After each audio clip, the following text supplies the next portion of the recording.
Welcome sa Simpleng Vlog, another day another life. Ako nga pala si Emil, schoolboy kunwari, minsan nasa McDo, isang crew palakad-lakad lang, kaya tara samahan niyo ko.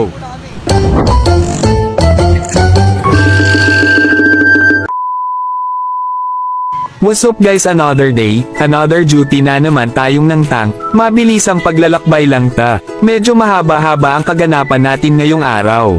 Papunta na nga pala ako ulit sa store para magkunwari ha. May iniinit, schedule natin ngayon. Kaya pwede kang sumabay sa init, aray mo. Dahil pagtapos ng duty ay gagala na naman ang mga itik. Nagkahayaan na naman kahit walang pera. Sila taga-drawing, ako taga-tuloy, biglayin natin. Wala ng pera pero panay gala, agay ha. More memories lang naiipon namin, pero napasolid naman. 6 hours later. At ngayon ay pa-out na pala tayo, pagod pero ituloy ang na-drawing.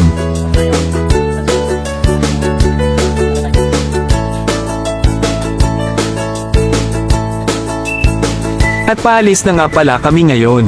Anong oras na kami nakaalis dahil muntik pang di matuloy, aray ko. Nagpahinga muna pala kami kahit 2 hours. Para man lang may lakas pa, dahil halos sa amin kakatapos lang sa mga work. At bago kami magbiyahe ng mahabang oras ay nag-progress muna kami. At tuloy-tuloy na pala ang aming biyahe dito. Ganto talaga magandang mag-rides pag gabi. Malinis ang kalsada at maluwag ang daan. Sarap na nga matulog dito sa likod ha. May sablay pala kami dito, dahil wala kaming dalang jacket, kaya ito kami dito tiis lamig ha. Sa dadaanan namin ay madadaanan din pala namin ang Cloud Sham. Pero ang aming target na location ay ang over the top. Huminto muna pala kami dito para ma-chat yung tropa namin. Nadadaanan namin kung saan yung location niya. At ngayon kasama na namin, kaya let's go guys. Ang pupuntahan nga pala namin ay ang over the top. Nanggaling na kami dito pero ito yung binabalik-balikan namin. Dahil sa ganda ng view ng city light. Matatanaw mo rin pala dito ang tagpuan. Tamang kanta lang kami dito ha. Kaya let's go guys, samahan nyo muna kami sa biyahe.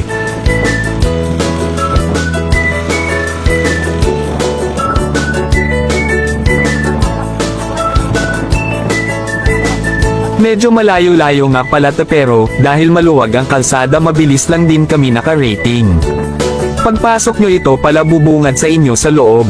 At sa dulo naman ito guys ang lights ng mga city, solid. At pagtapos namin tumano sa magandang view ay nag-inuman na kami dito. Tamang kwentuhan lang. At pagtapos namin sa pagtatambay ng mahabang oras ay pauwi na kami. Di naman kami lasing dito, dahil unting inom lang ang ginawa namin pang chill lang. Dahil babiyahe pa nga kami.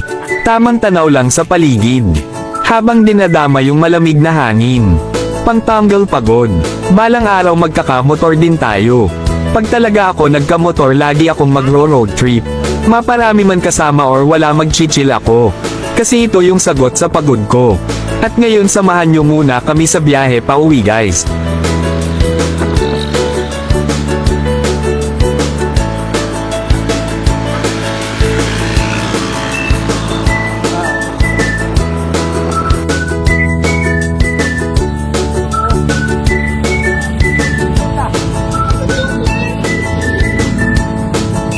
What's up guys, inabutan na nga pala ako umaga dahil di na ako nakapag-video.